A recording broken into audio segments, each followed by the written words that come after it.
Hey, what is up guys? Ichibadass here with Wampus, and today I'm going to be talking about 10 quick tips to get you started in Animal Crossing New Horizon. Additionally, this game was provided to me for free by Nintendo, and I just want to say that I hope these tips make it so you can tell Tom Nook to go take a hike while we enjoy paradise on our deserted island.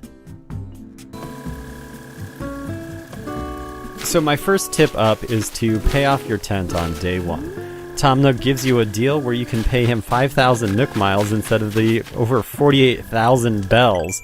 And the Nook miles are pretty self-explanatory. They are little achievements and challenges that you can do to get miles to redeem for rewards and ultimately just buy a whole lot of really awesome stuff in the game. It is important to pay off your tent because then you unlock the house by the next day, which I think the time cutoff might be 6 a.m. My second tip is to collect those bugs and fish for Tom Nook, which the variety doesn't matter. You only need to collect 5 of them to give the Tom Nook to bring Blathers to your town. Tom Nook will tell you that Blathers, his friend, runs a museum in a different location and is interested in coming to the deserted islands to, establish a museum and display the different inhabitants of fish and bugs and even fossils. Once you've collected 5 bugs and fish, regardless of what you collected, as long as they're all different, Blathers will then have an opportunity to appear on your island. Once this is established, keep in mind you have to collect an additional 15 different bugs and fish, so that way Blathers will then tell you that he's then able to upgrade the museum, so then you can actually start storing a larger repertoire of different items and bugs and fossils. My third tip is you can hold down the A button to sneak up on bugs with the net. Albeit the usefulness of this isn't as useful for butterflies, since butterflies seem a little bit more carefree about you trying to catch them, but it's still worth knowing for different bugs that you'll then encounter later on in the game.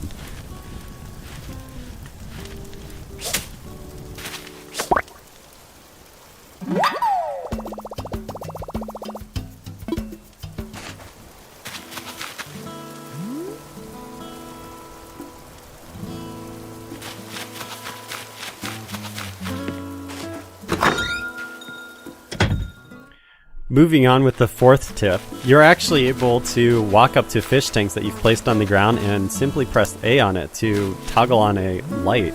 This doesn't work with the bugs, but if you really wanted to, you can actually hold down the A button against tanks to redecorate your island per se with any items that you've placed on the ground. Just make sure to place the items and not accidentally release tarantulas and stuff, who are...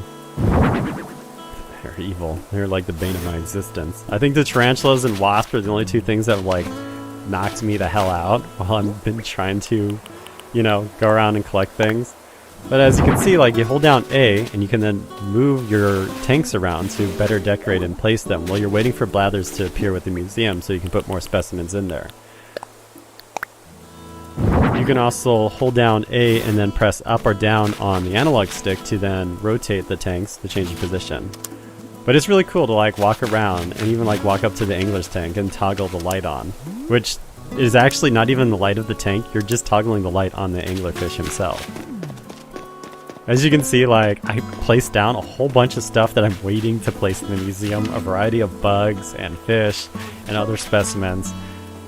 And to prove that stuff is still safe, this present I shot down out of the sky with a slingshot earlier on, and it's still here a day earlier.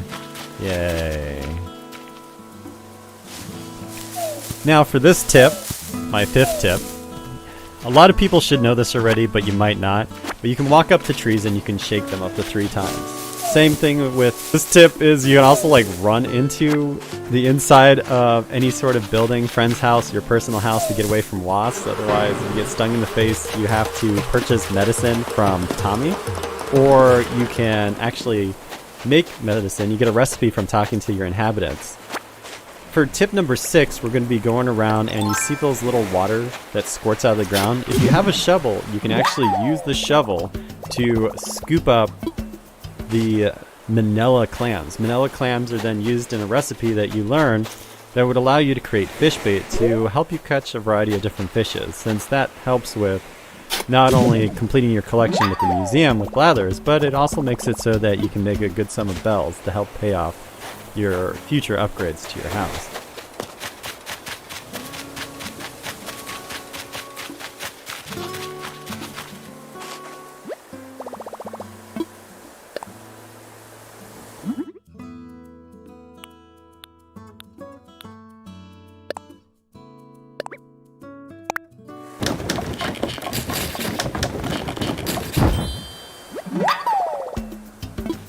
With tip number 7, you might have noticed that there's like some check marks on the ground or even shiny spots. If you actually dig it up, you get a random variety or a random value of bells. Just try to make sure to like patch up those holes after you like dig them up, because they're very much unsightly.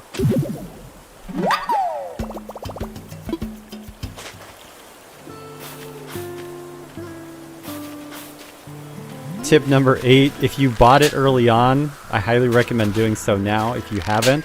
But talk to Timmy and ask him for additional wares, and you'll be able to buy a recipe for a slingshot. The slingshot will allow you to actually pop the balloons that you see up in the air for random presents. And the scarcity of these presents it's hard to like determine, because like I've had it where I've gotten a lot of gifts in a short period of time, or even on my first day I had literally like no gifts whatsoever.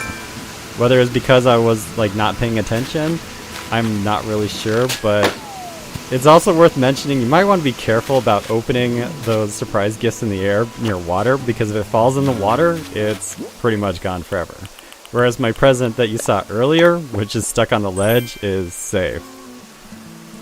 Now, this isn't really a tip, but if your timing is good enough, you can actually capture the tarantulas, and the tarantulas are worth 8,000 bells apiece. So if you ever find yourself traveling to one of the deserted islands where you spend 2,000 Nook miles, or even use your free Nook mile ticket when you first build your house, it'll make it so that way you can get like a crap ton of money early on. Now this tip right here is if you eat any of the fruit, which Timmy gives you this tip earlier on, you'll actually be able to dig up the entirety of trees, as you can see what I'm doing right here. Just make sure to fill in the holes afterwards. Now, this is a really fun tip, and it has to do with either using your camera or simply the share button on your Joy-Con or even the Pro Controller. So the in-game Nook phone has it where you can actually use a variety of different filters, zoom in, change the position of the camera using the D-pad, but you can also simply just take photos using the share button on your controller. But, I mean, if you want to play around with the filters in-game, it's still a ton of fun. You can also call over the in-game friends by hitting the right bumper. And you'll see that it's super easy to actually share this on social media. You're able to, with these photos that you take using the in-game filters or even the share button, you'll be able to share them directly to your linked Twitter account or even Facebook account if you want to share it with your friends and family. And what I think is really neat about this is I only post on Twitter, but like, edit this. I only really post on Twitter. It automatically will add a variety of different hashtags that is in correlation to the game in which you're playing. Now, I'm not sure how well it works with like some of the other games, but I know with Animal Crossing, if you want to share any of your clips or even pictures or fun moments that you've experienced in Animal Crossing, it adds those hashtags there right away so you can connect with other communities and potentially make new friends that are playing Animal Crossing right now, and just simply post it to Twitter right away. The resolution of the images and everything are actually pretty dang good, and I'm really happy with it. So I hope this tip, sharing it to your social media, is relatively useful, assuming that you have a Facebook or even a Twitter account. But anyways guys, I hope you enjoyed this video. Please be sure to let me know in the comments section if any of these tips help you, and I'll catch you guys next time. Hey guys, I forgot something in this video, and it's actually one additional tip that may or may not be useful. It actually has to do with our native fruit of our island. So it turns out that if you sell your fruits to Timmy on your island, then the native fruit actually doesn't sell for as much as it possibly could. If you visit friends' islands where your fruit is not native to their island, you actually get bonus bells for selling your fruit there. So whether you visit a friend's island online or even via local play, if you collect all your fruit and then visit a friend's island, you can really rack in the bells, and vice versa. So a friend can visit your island with their fruits to sell it so they can rack in even more bells to quickly pay off their debt with Tom Nook on that house and additional upgrades. So I hope this one last additional tip will help you out. I hope that if any of these tips actually helped you, that you'd consider leaving a like on this video, subscribing, and ringing that bell if you would like to see more content like this one. Also, if you could leave it in the comment section below if there was any tips that I missed out on that probably could have been included in this. Anyways, guys, stay amazing, be safe, and I'll catch you guys next time. Bye, guys. Bye.